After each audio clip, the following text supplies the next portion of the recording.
ഇമാം നബവി റഹ്മത്തുള്ളാഹി അലൈഹി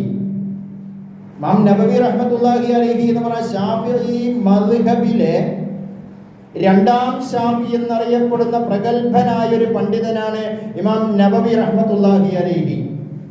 അദ്ദേഹം പറയുന്നുണ്ട്, അദറക്തു അഖിലൽ മദീനത്തി ഇദാ ബലഗ 40 സന.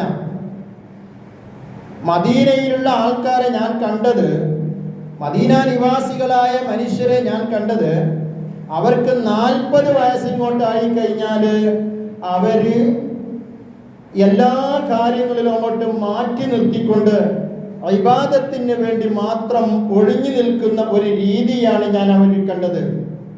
അവരുടെ ബിസിനസ്സുകളിലൊക്കെ മാനേജർമാരെ നിയമിച്ചുകൊണ്ട്, അവരുടെ മസറയൊക്കെ ആമിലുകളെ നിയമിച്ചുകൊണ്ട്, എപ്പോഴെങ്കിലും ഒന്ന് വിസിറ്റ് ചെയ്യുക അതിൽ മാത്രം ഒതുക്കി നിർത്തിക്കൊണ്ട് അവര് പള്ളികളിലും ആരാധനകളിലും ഇബാദത്തുകളിലും ഖുർആൻ പാരായണം ചെയ്യുന്നതിലും അദ്കാറുകൾ നിർവഹിക്കുന്നതിലും ദുആകൾ നിർവഹിക്കുന്നതിനും ഇങ്ങനെയുള്ള ആരാധനാ കർമ്മങ്ങളിൽ ഒഴിഞ്ഞു വെക്കുകയായിരുന്നവരുടെ ജീവിതത്തെ എത്രത്തോളം മരണം വരെ അങ്ങനെ തന്നെയായിരുന്നു എന്നാണ് ഇമാം നബവി റഹ്മത്തുള്ളാഹി അലൈഹി മദീനക്കാരെ സംബന്ധിച്ച് പറഞ്ഞത്. അങ്ങനെയൊന്നും നമുക്ക് ആകാൻ കഴിയില്ല എന്നുള്ളൊരു നമ്മുടെ സാഹചര്യം അങ്ങനെയാണ്. എന്നാൽ നമ്മൾ കുറെ കാര്യങ്ങൾ ചിന്തിക്കേണ്ടതുണ്ട്. 40 വയസ്സായി കഴിഞ്ഞാൽ സൂചിപ്പിച്ചതുപോലെ നമ്മുടെ ബോഡി മയ്യത്ത് മണക്കാൻ തുടങ്ങിയിട്ടുണ്ട്, ആരംഭിച്ചിട്ടുണ്ട്. ഇനി വലിയ കാലമൊന്നും നമുക്ക് അങ്ങോട്ടില്ല. അതുകൊണ്ട് നമ്മൾ എന്ത് ചെയ്യണം?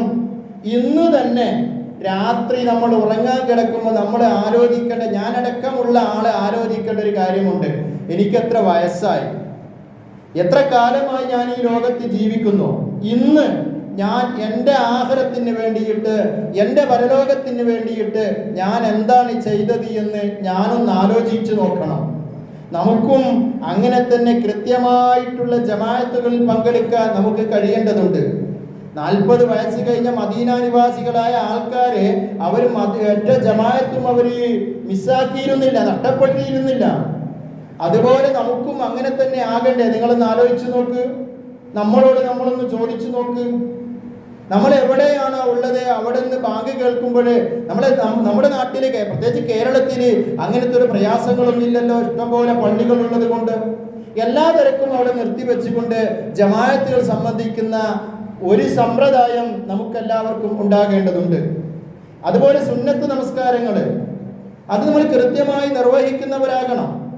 ളുഹ്ർ നമസ്കാരത്തിന്റെ മുമ്പ് 2 റക്അത്ത് സുന്നത്ത് നമസ്കാരമുണ്ട്. ളുഹ്റിന്റെ ശേഷമുണ്ട് അങ്ങനെ തന്നെ, മഗ്രിബിന്റെ ശേഷമുണ്ട് അങ്ങനെ തന്നെ 2, ഇശാഇന്റെ ശേഷം 2 ഉണ്ട്, സുബ്ഹിന്റെ മുമ്പുണ്ട് 2. ഇങ്ങനെയുള്ള സുന്നത്ത് നമസ്കാരങ്ങൾ മുഅക്കദ് അഥവാ ഏറ്റവും പ്രധാനപ്പെട്ടതെങ്കിലും നിർവഹിക്കാൻ നമ്മളെ കൊണ്ട് കഴിയണ്ടേ? നിങ്ങൾ ആലോചിച്ച് നോക്കണം.